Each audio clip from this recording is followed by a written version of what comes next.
for the second day of the pranic consciousness, the pranic process online. We've just ended a beautiful meeting at the Pranic Festival with Adam Apollo. I was and am so delighted of the talks in this festival. And now we move into the next session together. We've started yesterday the Pranic Process Online. And we had our introduction webinar together. And we've explained most of the practices that we're going to do together in this online series of 8 days of beautiful sharing. Tonight we're going to go deeper into sharing methods and aspects of pranic nourishment, pranic healing, and intaking prana on many levels. We're gonna go deeper into exploring what this connection with the pranic field means and how to keep connected within all aspects of our lives.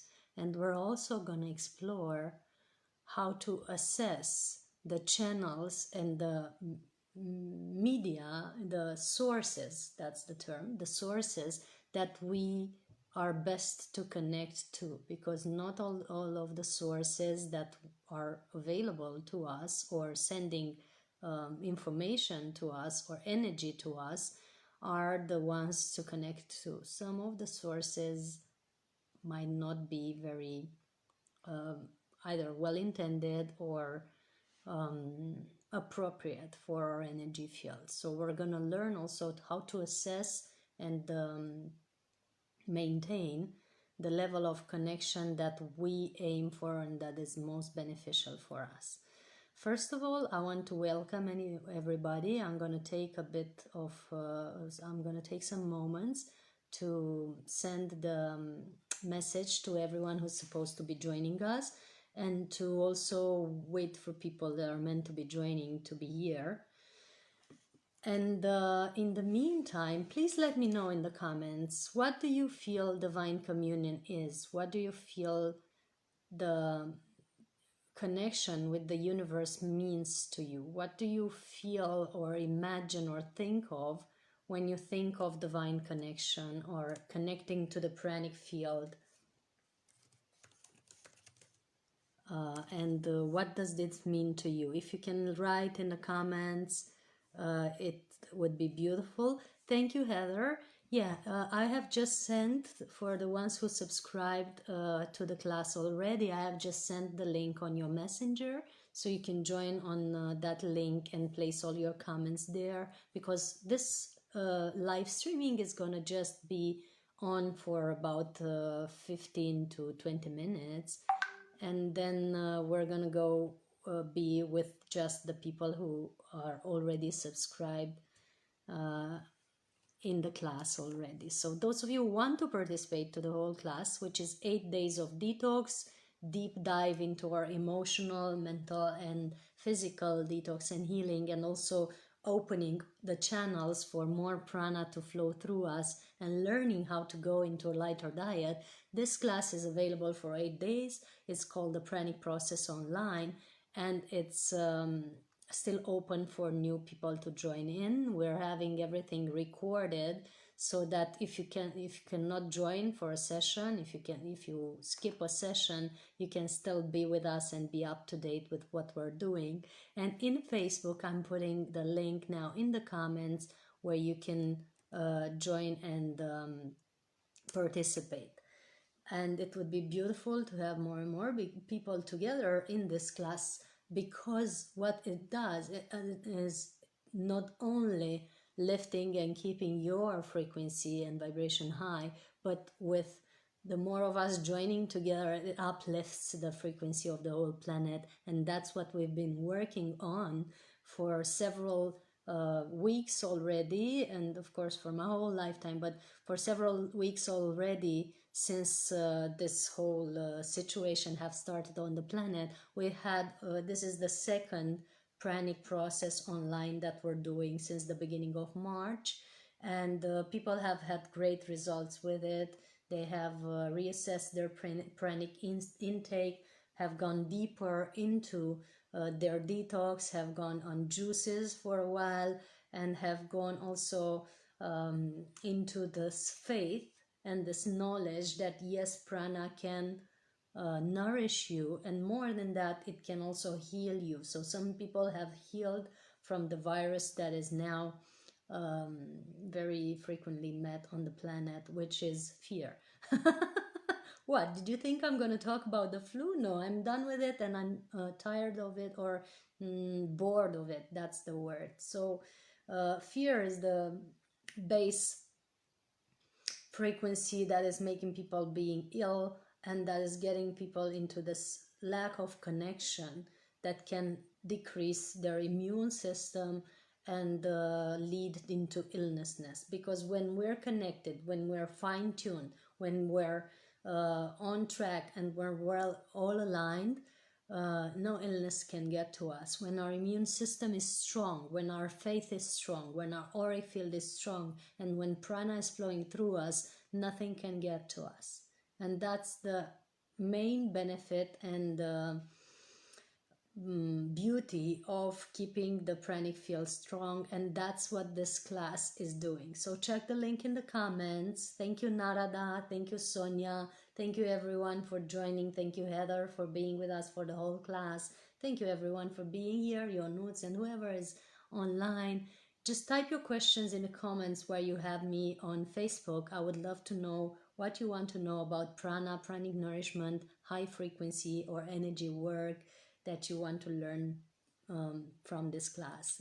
It's happiness for me to be in an interaction, to be in close communication to everyone, and to be able to take questions from you, and to also be able to have you through the whole class. I was sharing yesterday, and I'm going to sum it up tonight for the ones who are joining anew.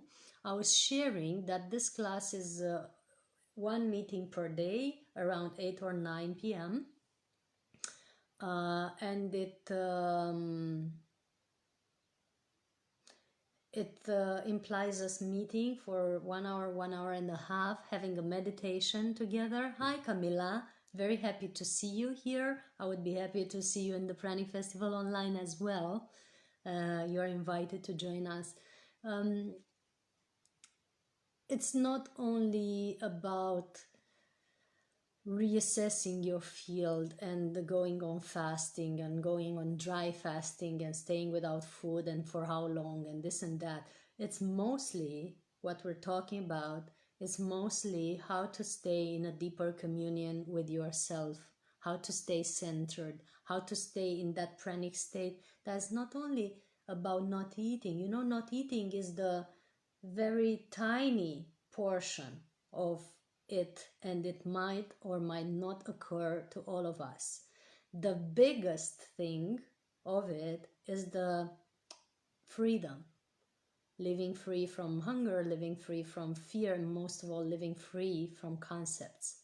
That's what we're talking about in this pranic process. That's our aim, that's our focus, and that has been my interest, my focus on my whole pranic journey since I was a kid, and especially since 10 years ago, since I've started in a serious day-to-day practice.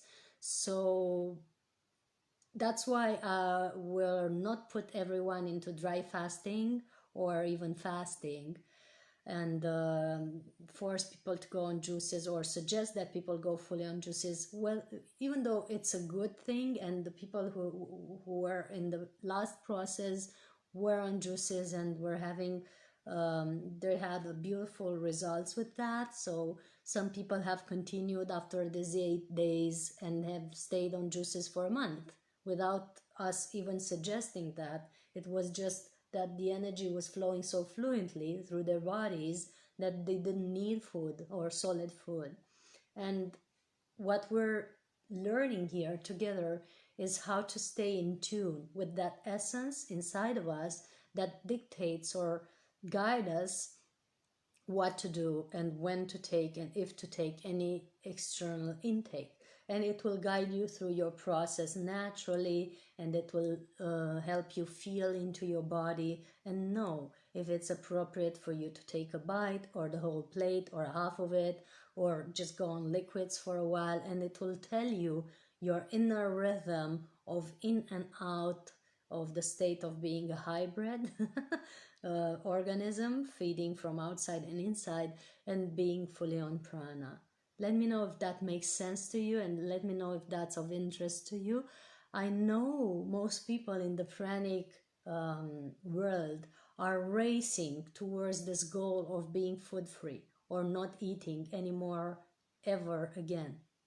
But to me, it's like yet another quest for a superpower, yet another quest for siddhis, like the yogis in the ancient traditions. They call the superpowers like clairvoyance, clairsentient, telepathy, and all that, even the capacity of being nourished by light, by prana, they call them siddhis. And pranic nourishment is just one of the siddhis that are described in the yogic tradition, and there's many others as well. And this is the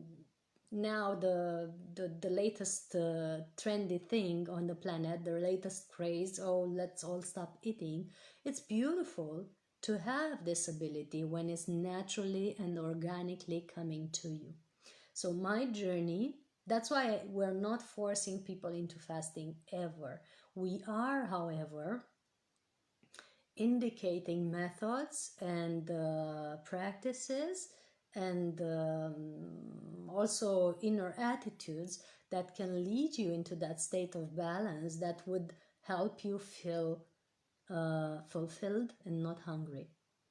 And if that's your aim, of feeling fulfilled and feeling not hungry on all levels, not only physical, but not hungry at the emotional level, not hungry at the mental level, and being centered, if that's your aim, that this is maybe the process for you to follow.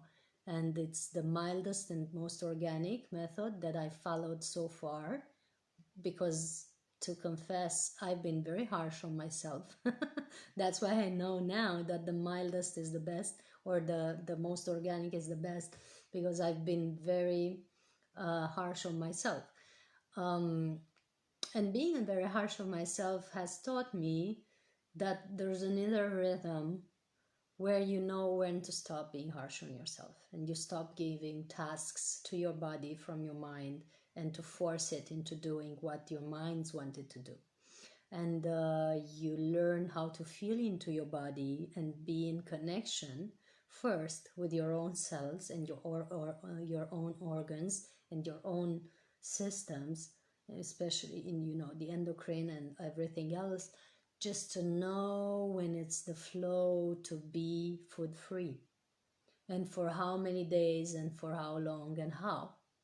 And you also know when is the flow to maybe taste something, either water, juice, or solid food, and how much and when to stop.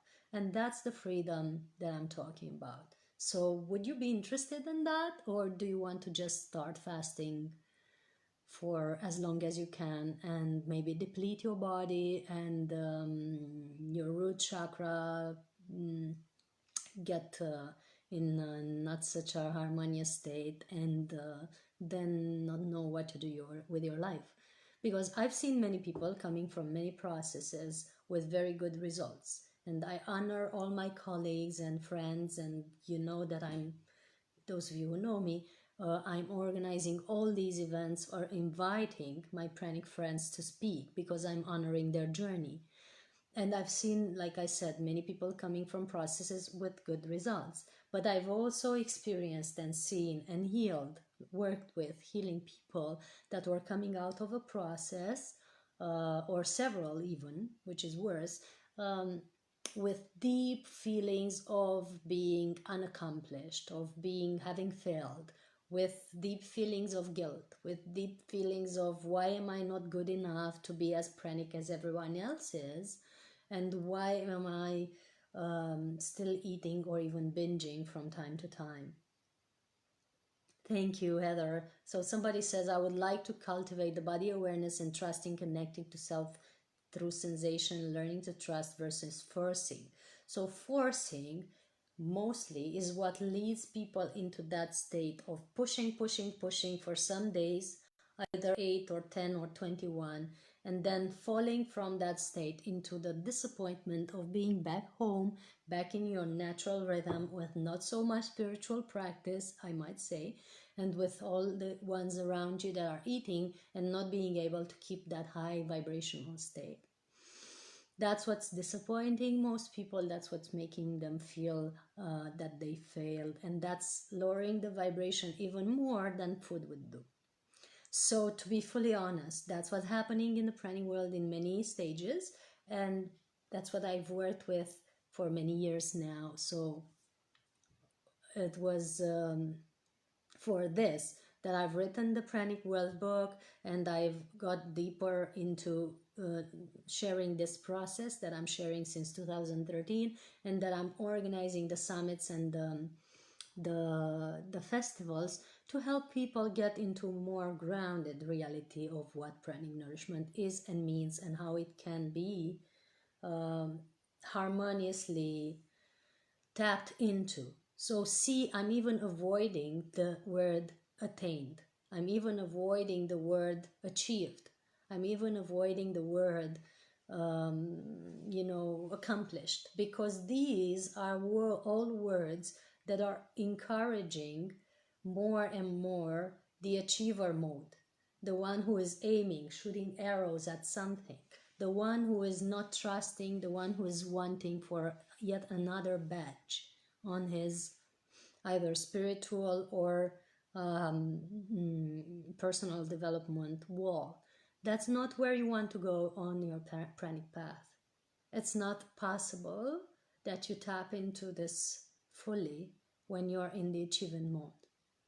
This is the very thing that keeps you from being in that state, because pranic state is a state of surrender, is a state of full trust that there's something bigger than you, that is still you but at a bigger level, that nourishes and holds your body, your physical aspect together, that you're in this matrix that is made of light, that has given and maintaining and developing the shape of your body, that is constantly fueling it and reshaping it into the best shape possible if you are in harmony. Does this make sense? And that this force or energy or source that is breathing your breath or opening your eyes when you wake up or regulating all your processes in your body. And no, I'm not talking about the sympathetic and parasympathetic system. I'm talking about something much deeper than that. Yes, the source or force is going to hold you together if you surrender. And it's going to regulate your weight, it's going to regulate your shape, it's going to regulate all the functions in your body into feeling nourished if you stay connected to it. And that's the main and most important if that we all are to look at. And the talk of tonight and the meditation of tonight, because we're doing also a meditation, is about how to stay connected to that source. And as I was sharing yesterday, each evening or each topic is guided and held by a ascended master, spiritual master that has best exemplified that. This evening is under the energy of Kuan Yin, the goddess of compassion from the Asian tradition, which is the equivalent, energetic equivalent of Tara, the energetic equivalent of Mother Mary in the Christian tradition, the energy of kindness and compassion and surrender and grace and profound gentleness and humbleness. That makes me expand even at connecting into it more and more. That has recommended divine surrender, divine communion, universal connection as a means of stepping more into our divine nature and into pranic nourishment and permanent peace. So If you want to go deeper into that, those of you who are on Facebook, check the link in the comments. I'm going to post it again because I know it's gone.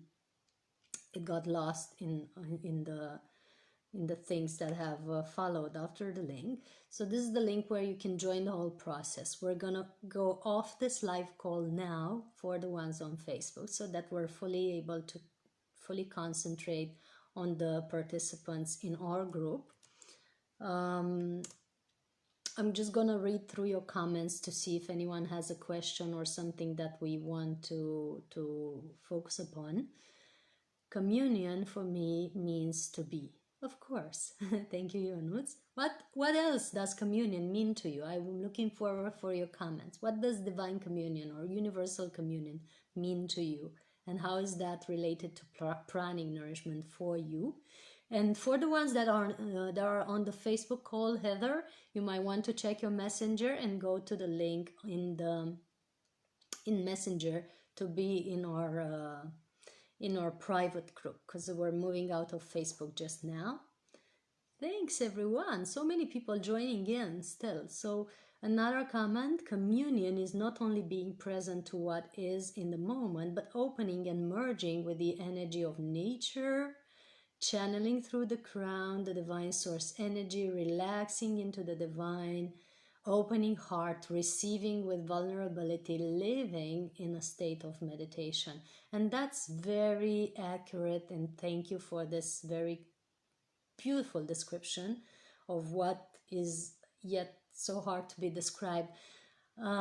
Indeed, when we are deeper into this, we are able to feel that we're living in a permanent state of meditation. And studies have shown that in that state of constant meditation or being into the alpha theta state, there's something very important happening at the inner level.